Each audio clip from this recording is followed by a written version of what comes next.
Bel bonsoir, maman, et regardez-nous, les autres télévisions. Merci encore de faire nous confiance. Merci de recevoir nous. Madame, parlez pas bouche au soya. Eh bien, nous pouvons exprimer que nous en français dans un point de seconde. Mais avant ça, permettez-moi de saluer Hervé Jacques-André Coquin à la réalisation technique. Et puis, Manuela Montluy qui a vraiment parlé ça pour présenter les autres émissions talent, émissions auxquelles nous pouvons parler. Eh bien, nous pouvons parler de qui ça? Et puis, Emmanuel Labo, qu'on salue. Bonsoir. Bonsoir. Emmanuel Labo, qui est journaliste et qui est également auteur et réalisatrice d'un documentaire. Un documentaire qui, on va dire pratiquement, qui a risqué un peu sa vie pour nous permettre aujourd'hui de découvrir et de comprendre ce que c'est que cette incision chez les filles. Un documentaire intitulé Kim Dibale. Kim Dibale, qui veut dire quoi?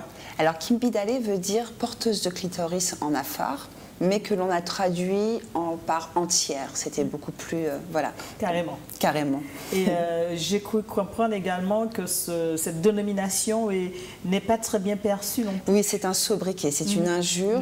Quand on dit qu'une fille est une Kim Dibale, c'est une fille facile, c'est une fille parce qu'elle a son clitoris.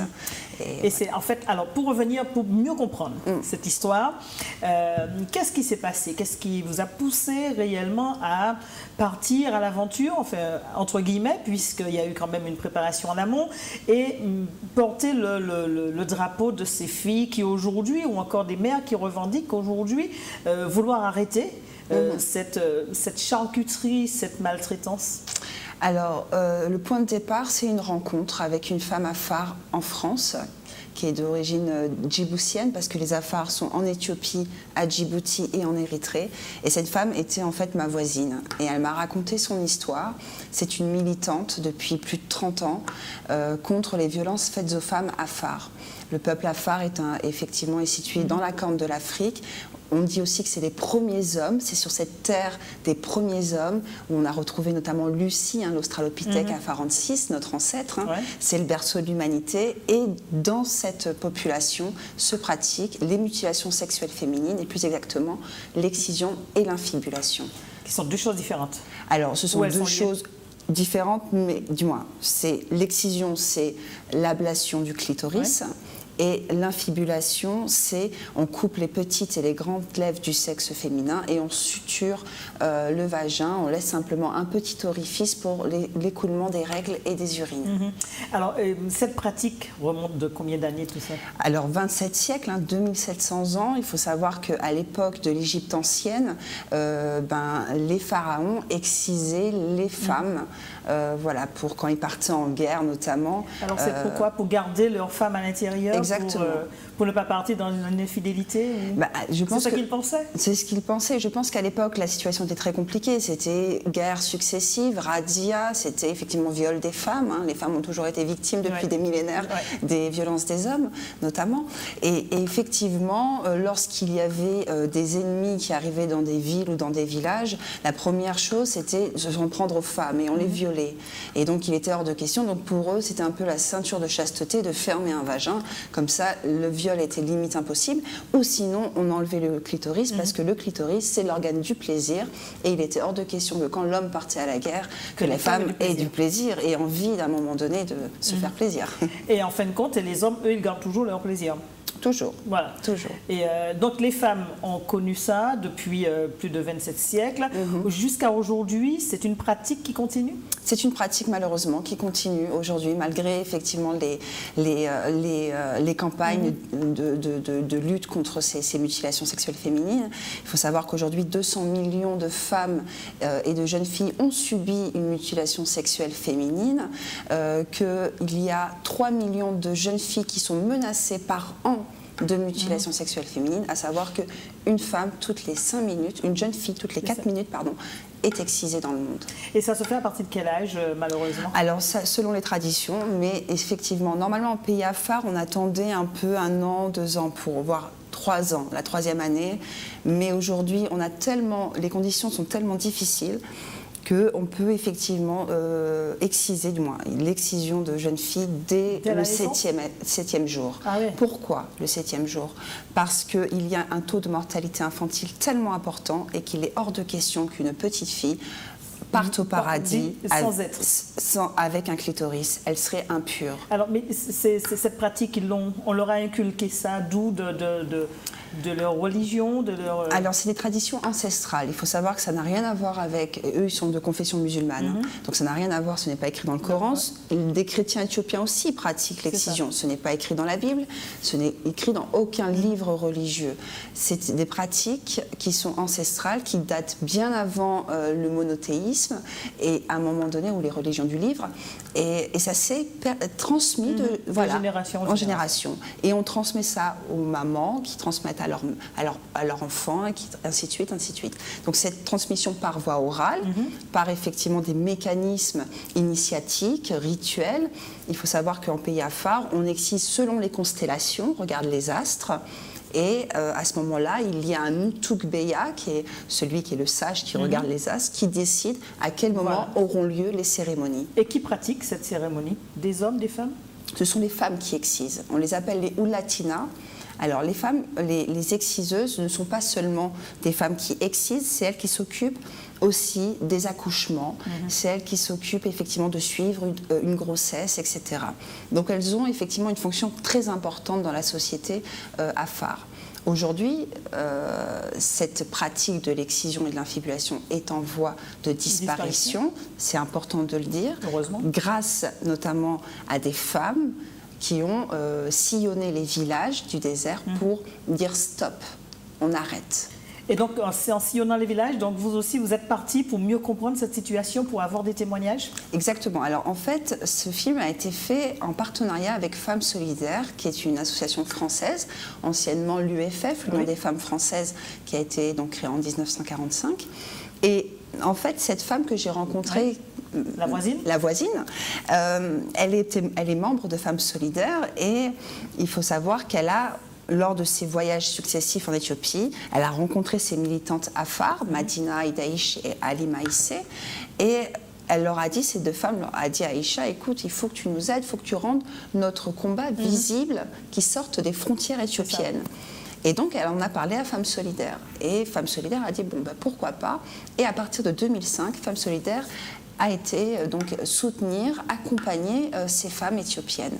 Et en 2014, il faut savoir que grâce aux actions, à cette solidarité internationale, il y a eu 850 petites filles qui ont été sauvées de l'excision sur 7 villages. Et donc l'idée, c'était de raconter cette histoire.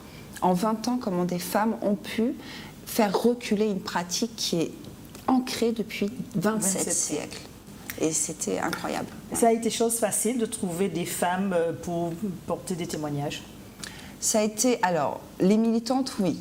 Elles étaient prévenues. Quand ma voisine Aïcha Dabalé, donc, elle était là et elle communiquait avec elle pour préparer effectivement le tournage de ce film. Après, on avait prévu des choses, rencontrer des femmes, des enfants, etc. Et ça a été difficile parce qu'il faut savoir que les afars sont des pasteurs semi-nomades, donc ils sont souvent en déplacement. Et les gens que je devais rencontrer étaient soit en transhumance, etc. Donc l'idée, c'était de remplacer. J'ai pu trouver des témoignages. Et c'est vrai qu'il y a donc des anciennes exciseuses, des militantes. Il y a parce qu'en fait, il faut savoir que Femmes Solidaires a mis en place une action efficace qui s'appelle le marrainage, qui consiste à marrainer donc des petites filles pas encore excisées. Et l'idée, c'est de dire qu'elles ne seront jamais excisées, donc elles seront des kimbidalées, et moyennant 15 € par mois. Et si les parents s'engagent à prendre cet argent, donc il faut aussi l'intégrité physique, qu'elles aillent à l'école, ça c'est très important, et qu'elles soient nourries correctement, etc.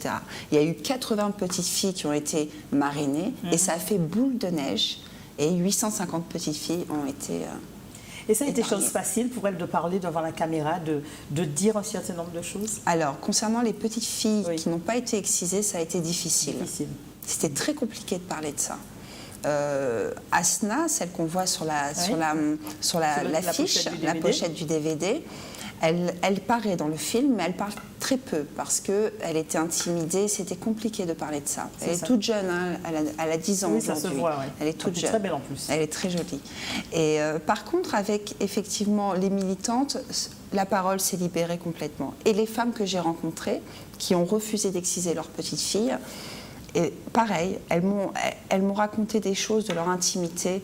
Je crois que très peu de femmes dans notre monde peuvent raconter ce genre de choses. Leur rapport à la sexualité, leur rapport aux hommes. C'est ça. Voilà, elles m'ont délivré des paroles très fortes. Qu'on ne retrouve pas dans le document. Certaines on ne retrouve pas. Notamment, je vais vous le dire, hein, mais l'amour. Des femmes me disent, mais je ne sais pas ce que c'est l'amour. Et pour moi, prendre du plaisir, je ne sais pas ce que ça veut dire.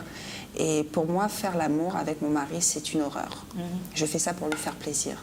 Et il faut savoir que les mutilations sexuelles féminines, c'est un crime d'homme pour faire plaisir aux hommes. Ouais. Et puis, pratiquement, il passe au-dessus de la souffrance que rencontre la femme.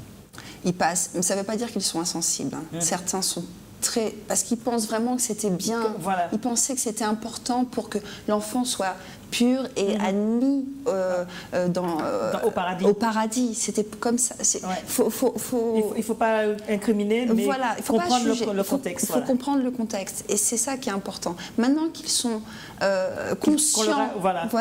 Alors, ils sont aussi partie prenante pour éviter de leur petite fille demain qui... Exactement. Parce qu'en plus, le gros problème, c'est qu'aujourd'hui, il y a 3 hommes pour une femme à phare. On manque de femmes en pays à phare à cause de ces problèmes-là. Ça, Et donc, ils ont pris conscience. Au bout d'un moment, ils perdent une femme, une deuxième femme, une fille, une deuxième fille. Ça, par infection ou autre. Voilà, infection, hémorragie, des anémies lors des grossesses. Il faut savoir qu'une femme sur 2 meurt en couche à cause de ces mutations. Ça crée des conséquences au niveau de la santé, au niveau... Et puis, en plus, tout au long de leur vie, elles sont désinfibulées, réinfibulées, parce que en fait, on ne laisse jamais le sexe béant après un accouchement, il faut le refermer. Donc on ferme avec des épines d'acacia. Donc tout ça, ça crée des souffrances atroces. Et l'espérance de vie des femmes là-bas est vraiment... c'est cruel. Voilà. C'est cruel. Donc le documentaire, il est là. La projection sera gratuite une 2e fois, puisque la première fois a déjà été faite. Et jeudi, ce sera l'occasion pour les Martiniquais de venir à votre rencontre, d'une part, mais aussi de voir, de visionner avec vous ce documentaire qui dure 52 minutes. Et après, le débat, donc là aussi c'est important. Et ça va se dérouler comment alors? Alors, ça va se dérouler à la bibliothèque de Ducos à 18h. Donc on fait une projection avec l'Union des femmes de la Martinique. Il faut savoir que c'est l'Union des femmes de la Martinique qui nous invite. Et on remercie énormément Rita Bonheur, Cindy Lagier, toutes ces femmes martiniquaises qui ont permis à ce film de venir ici. Hein. Donc, et effectivement, on va faire donc cette projection suivie d'un débat où on pourra discuter avec le public martiniquais et je répondrai à toutes les questions. On va essayer d'éclairer aussi, porter des informations. Et puis surtout faire le marrainage. Alors, il faut savoir que ça a évolué. Le marrainage est terminé, mais maintenant on est sur les mariages des enfants parce que ça aussi, c'est le continuum des violences. Il faut savoir qu'aujourd'hui, il y a une loi en Éthiopie, donc l'excision est en net recul, mais il y a toujours ces problématiques de tradition, c'est-à-dire les mariages des enfants, et puis quelques personnes qui souhaitent en cachette pratiquer. Mais c'est interdit maintenant. C'est très interdit. Alors, ce documentaire, il n'est pas en vente, on le rappelle? Alors, pas encore? Si, on peut acheter le DVD, il est à 25 €. Et il faut savoir que toutes les recettes, c'est-à-dire les 25 €, partent directement en Éthiopie. C'est vraiment... Donc, rien pour vous. Rien pour moi, je ne prends rien. Et ce film, je l'ai fait vraiment dans la solidarité. Ça a été du bénévolat pendant 2 ans. D'accord. Voilà. À un moment, vous avez eu peur? Oui, j'ai eu peur. Non, parce que j'ai été affectée parce que c'est beaucoup d'émotions. Je suis... voilà, on en sort métamorphosée quand même, on en sort différente de cette aventure. J'ai eu peur, non, j'ai eu peur pour elle. J'ai eu peur qu'à un moment donné... qu'il y ait eu des représailles ou des choses comme ça. Voilà, mais le peuple afar n'est pas un peuple belliqueux, un peuple méchant. C'est un peuple qui est dans la survie. Il faut savoir qu'aujourd'hui, c'est un peuple qui souffre beaucoup, hormis ses traditions, mais il souffre énormément. Il y a une sécheresse qui sévit là-bas, ils perdent leur bétail, il y a une malnutrition qui est en train de se mettre en place, etc. Donc c'est un peuple qui est pacifique, mais qui ne savait pas que ça, il fallait arrêter, c'est tout.